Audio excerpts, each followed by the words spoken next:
জাতীয় পার্টির বিরুদ্ধে অনেক অভিযোগ, তারাও যথাযথ বিরোধী দলের ভূমিকা পালন করেনি, কিন্তু অনেকগুলো ঐতিহাসিক ভূমিকাও ছিল তাদের, যেটা রাজনৈতিক দল বিরোধী দল থাকা মানেই শুধু সরকারি দলের সাথে ঝগড়া করবে তা না। তারাও কিছু ইনস্টেন্স রেখেছে যে সহমর্মিতার মধ্যে ও একটা রাজনীতি করা যায়। সো এত বেশি সহমর্মিতা করতে গেছে তাদের নিজস্ব ক্ষতি হয়েছে হয়তো।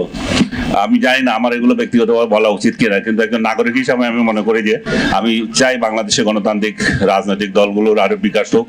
যে দল যেখান থেকেই জন্ম হোক, ক্যান্টনমেন্ট থেকে জন্ম হয়েছিল বিএনপি, ক্যান্টনমেন্ট থেকে জন্ম হয়েছে জাতীয় পার্টি, অনেক অভিযোগ, তাতে কি আসে যায়?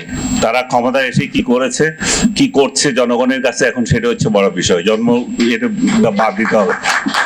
সো আমি দেখলাম যে হোসেন মোহাম্মদ এরশাদ উনিও 2-3টা বই লিখেছেন, এবং বই লেখার জন্য এই দলের আরেকজন বিশিষ্ট নেতা মওদুদ আহমেদ তো আরো বিখ্যাত।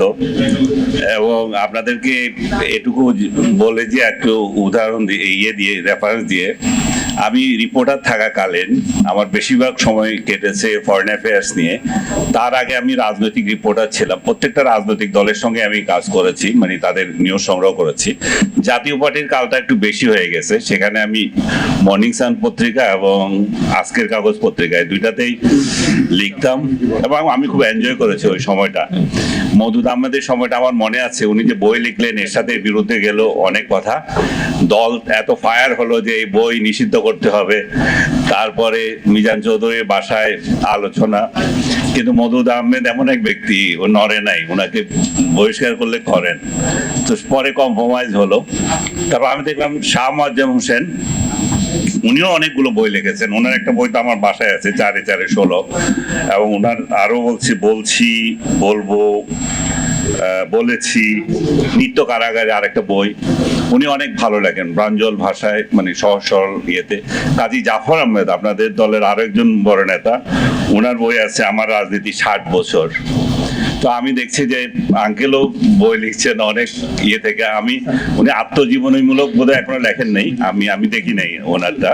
ওনার কলাম এবং ইন্টারভিউ নিয়ে বই দেখছি। সো একটা রাজনৈতিক দলের আমার মনে হচ্ছে এটা একটা বড় বিষয়, যে রাজনৈতিক দলে বেশিরভাগ মানুষ মনে করে যে রাজনৈতিক দলের নেতা কর্মীরা যা থাকে এরা পড়াশোনার সঙ্গে থাকে না, এবং শুধু টাকা কামানোর সাথে থাকে। এটা তো অনেক ভালো যে শীর্ষ নেতারা বই লিখছেন, এবং অন্য লিখে দিয়েছে, নিজের নাম ছাপিয়ে দিয়েছে, সেরকম বই না।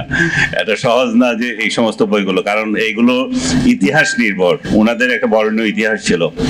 তো একটুখানি খারাপও লাগে, আপনাদের অনুষ্ঠান যখন আমি কাভার করতে যেতাম, বিশেষ করে 94, 95, 97 বা 98-এ এত হিউজ গ্যাদারিং থাকতো। আজকে গ্যাদারিং কম। আমার মনে হয় যে আঙ্কেলের অনেক ভুল ত্রুটি আছে। আমি আঙ্কেল হয়তো মাফ করবে আমার কাছে আমাকে মাফ করবেন। আমার মনে হয় আপনার দলটাকে আপনি আরো অনেক বন্ধন আর স্ট্রং করেন। আপনাদের সঙ্গে যারা ছিল সবাইকে মান অভিমান বলে আপনারা সবাই একসঙ্গে কাজ করেন, কারণ বাংলাদেশের গণতান্ত্রিক রাজনৈতিক দলের খুবই অভাব। এখানে সব এখন বাংলাদেশে যে রাজনীতি চলছে, একটা রাজনৈতিক দল, বৃহত্তর একটা রাজনৈতিক দল নিষিদ্ধ হয়ে আছে, আরেকটা রাজনৈতিক দল ক্ষমতায়, আর আরেকটা রাজনৈতিক দল বিরোধী দলে আছে, এবং তাদের A team, B team, C team, B team সব আছে, আর কোনো রাজনৈতিক দল নাই।